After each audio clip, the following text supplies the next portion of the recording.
I have a confession to make. I almost didn't do my fifth video today because it was a bad day. I was tired, didn't want to do it, but I'm doing it right now thanks to you watching me. So, next time you're really, really out of it and you don't want to do the habit, could be, working out, meditating, could be anything. Figure out a creative way where you can kind of do it without doing it. like, like I don't want to make a video, my final video, it's like, no, I'm not going to do it. So I trick myself. I'm like, okay, I'll make a video telling that I'm not going to do it. And then I automatically do it. Or take off my glasses. Or let's say that you don't want to go to the gym and work out, but your goal is to work out. Well, fuck it. Does that piss you off? Okay, good. Now that you're pissed off, start doing push-ups or something. What about meditation? Like, oh, you don't want to go meditate? Like, you can literally lie down, like breathe like that for like 10 minutes, and that is meditation. So there's always a creative solution. Don't be all or nothing. Like, even when I give up, which happens rarely, but even when I give up and I don't do it, I still find a way to do it. So it's really not that easy, not that hard to kind of, really master habits once you know how to always stay in the middle. Not be too much, not be too little, not be too loose, not be too judgmental. When you can ride that middle, you end up every day just doing the goal. So yeah, maybe this video isn't the best video, or maybe I might skip meditating or working out, one day a week.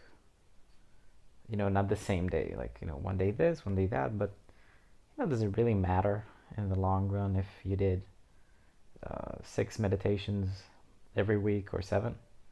Or if you worked out 6 days a week or 7, does it really matter at the end of the day? But I treat it that way. I mean, like I said, with my family, my father, I would call him every single day, and I tell him like, okay, Dad, you need to do 10 push-ups today, 10 push-ups, 10 push-ups, 10 push-ups. And he told me recently, he called me, he said, hey Robby, like you won't believe it, I've done 4 sets of push-ups for like 3-4 days straight, and I want to go to the gym now. And that was like literally like 3 weeks after we started the habit. So when he doesn't do it, because I have a daily goal to call him every single day and tell him to do it, or at least message him or anything, as long as I notify him. So if he doesn't do it, because yeah, sometimes he might forget, sometime he might, it happens.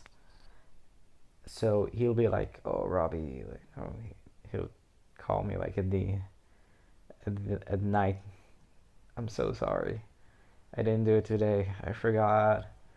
And I let him, kind of feel bad about it, but I'm like, yeah, no, it's fine. And I know I won because I trained him to think in terms of 7 days a week. So most people think like, oh, I did, Sunday, Tuesday, Thursday. Yeah, that's it. I did 3 days a week. I did my 3 days. So what? These are most people. So, but my dad, I trained him like to focus on 7 days a week, every single day. So when he misses even one day, he's like, oh shit, I'm so sorry, Of course, he doesn't beat himself up so much that he doesn't do it, but, he feels bad about it, about one day out of 7. So what ends up happening is he does, probably 5 days a week, and he feels like he's not doing enough. Isn't that good? Isn't that like the best thing ever? So yeah, sorry for ranting. You know, this video's purpose was just to tell you that I'm doing a video anyway. But yeah, don't skip your goals. You know, find creative ways to make them happen.